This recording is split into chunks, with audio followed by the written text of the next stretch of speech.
Decided to do the video from home today. Have no idea if this is going to work. There are guys like literally 2 houses down from me cutting down trees, and there's a lot of noise pollution. So we'll see if I can get this video in today or not. Also, I have dogs that like to bark sporadically. Are you a YouTube creator who is wondering how to keep your channel safe? In today's video, I'm going to share with you the 7 legal tips that you can use to make sure your channel is safe and minimize your risk of legal liability. Let's do this, hopefully.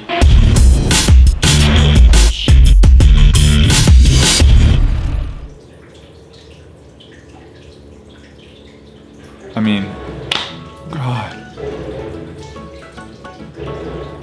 If you ever wonder why people need to not have a home office, I mean, can you hear that?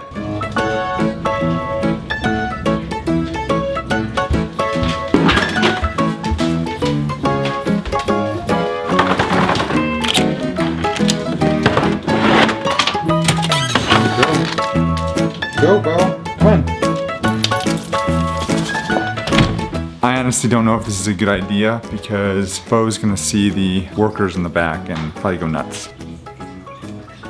He hasn't seen them yet. Oh, he sees them. He's going the other way. I think he's a little nervous. Oh, there he goes. Might have to call him back in. I know you wanna know about the 7 tips. I just don't know if I'm ever gonna get this in.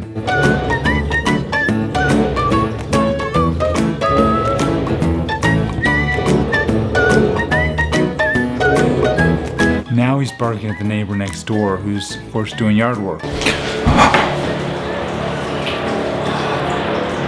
I can't do this right now. Oh.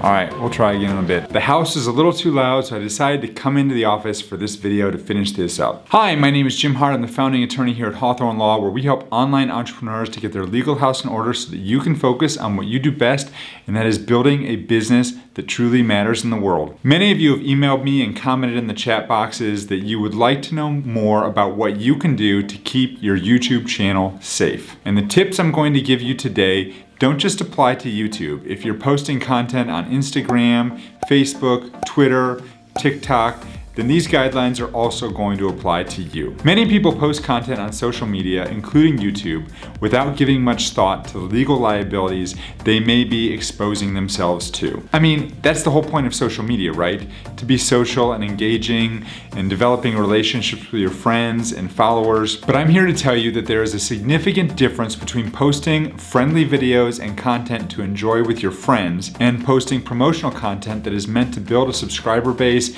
and generate revenue for your online business. And if you don't pay attention to the guidelines I'm about to share with you, you could land yourself in some serious legal hot water. Here are just a few of the adverse things that could happen to you, your channel, or your business if you don't pay attention to what I'm going to share with you today. Number 1, you could get your channel shut down. That's just a fact of life. It could happen. Number 2, you could be sued. Or number 3, you could actually lose your business in the worst case scenario. Maybe some of these are a bit extreme, but that's why I'm here today, to share with you some tips that you can easily implement to keep your channel and your business safe. So let's hop into this. Number 1, use proper disclaimers. There are many types of disclaimers that you might need to use on your channel, on your website, on any of your social media platforms. They include affiliate disclaimers, earnings disclaimers, health disclaimers, financial disclaimers, legal disclaimers. I mean, I could literally go on and on for hours with the different types of disclaimers that you might need to use on your channel. If you aren't sure what you need, consult with a lawyer who can help you with this. I was just drafting a contract for a client today that needs some health and medical disclaimers in the contract, and it's literally like a page and a half worth of a big bold type of different types of disclaimers that we need to put into that contract for that client. So these things are not to be messed with, they're not to be ignored. You do want to make sure that you get the right disclaimers on your channel. And these should typically be put in the videos. They could be put within the videos itself, like at the very beginning or the end of your video. They could be put in the description box with your video, or they could be put in the about section of your channel. Number 2, I see this all the time. Don't give advice on matters that you don't know anything about. People are doing this on YouTube all the time. If you're not a doctor, don't give medical advice. If you're not a lawyer, don't pretend that you are on YouTube. There are a lot of conspiracy theories being floated in the news right now. If you don't have firsthand knowledge of something, don't share it. And by sharing it, I don't mean sharing somebody else's content. I mean, don't talk about it on your channel. You know, people like to think that they're news reporters here on YouTube or that they have firsthand knowledge of things when they actually don't have firsthand knowledge of things. They just read it from some website. Be careful about what you share. If you have a platform here on YouTube, you have a responsibility to not only your audience, but to the platform in general and to all the other creators that are sharing good information, that you share good information too. Don't share something that you don't have firsthand knowledge of, or that you don't actually have an education that would allow you to give advice on that topic. Because if you do it that way, you're just doing a disservice to everyone, and somewhere along the line, it's gonna come back and it's gonna bite you in the butt. Number 3, don't steal other people's content. That could be music, that could be videos, that could be you reading a book directly into your video on your channel. Don't steal other people's content. If you're going to use someone else's content, make sure that you understand the fair use doctrine, what it is, and how it applies to the video that you're producing. And if you're not sure whether or not the fair use doctrine would apply on your channel, then be careful about what you take from other places to put on your channel. If you're going to use music, make sure you have a license to use that music or permission to use that music. If you're going to use somebody else's video, reach out to them and ask them permission to use the video.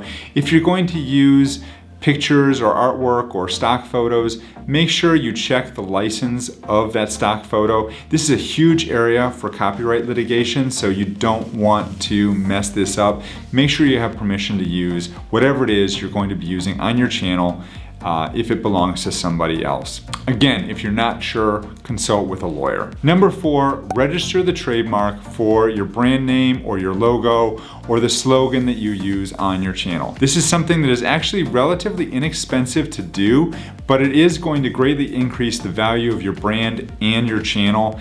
And it's something you should take very seriously, because if you do it early on, it usually takes between 9 to 12 months to get a trademark registered, and that's assuming that you don't have any hiccups along the way. It can actually take much longer than that. Not only is this going to give you a sense of calm knowing that your trademark is protected, it's also going to let you know that you're not infringing on anybody else's trademark as well. All right, number 5 is to make sure that you tell in your video if you're going to be paid to promote a product. This can be as easy as saying this video is sponsored by, or brand XYZ gave us this product to test out in this video. Also, if you're using affiliate links in your description, make sure you check YouTube's terms of service and make sure that they are prominently marked as affiliate links in your description. And make sure you let people know that if they go down to the link below to purchase something from you, that that is an affiliate link, and that you might earn a small commission if they click on that link and purchase that product. And make sure also, what I do with my affiliate links is I actually put a little, I write in parentheses affiliate behind the affiliate link to make sure that it's clear that if somebody is going to purchase the product that I'm recommending, and I have a lot of these, you can see them in the description of this video, that it's clear that those are affiliate links. All right, number 6, if you are doing a brand deal or a paid promotion, and this kind of goes in line with number 5, but you want to make sure that you have a written contract in place.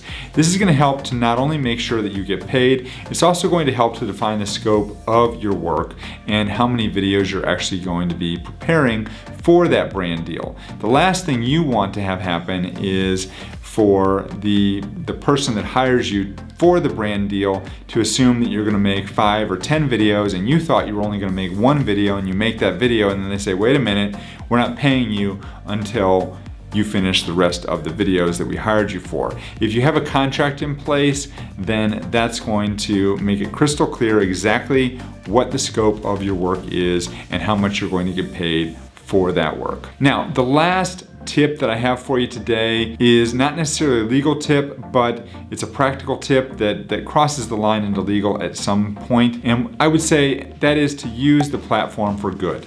Don't tear others down. Now, there are things like libel and slander, which are beyond the scope of this video, but if you do use the platform to tear other people down, you could be potentially sued for doing that. So for starters, it's just a bad idea all around to use the platform in that fashion. However, there's a lot of bad going on in the world right now.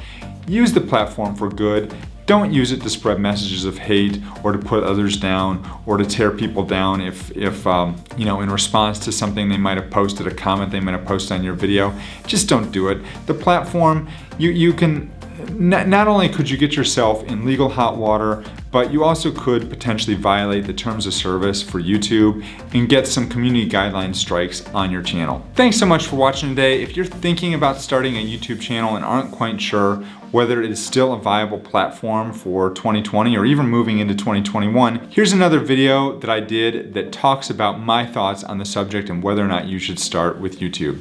Thanks so much, folks, and I will see you in the next video.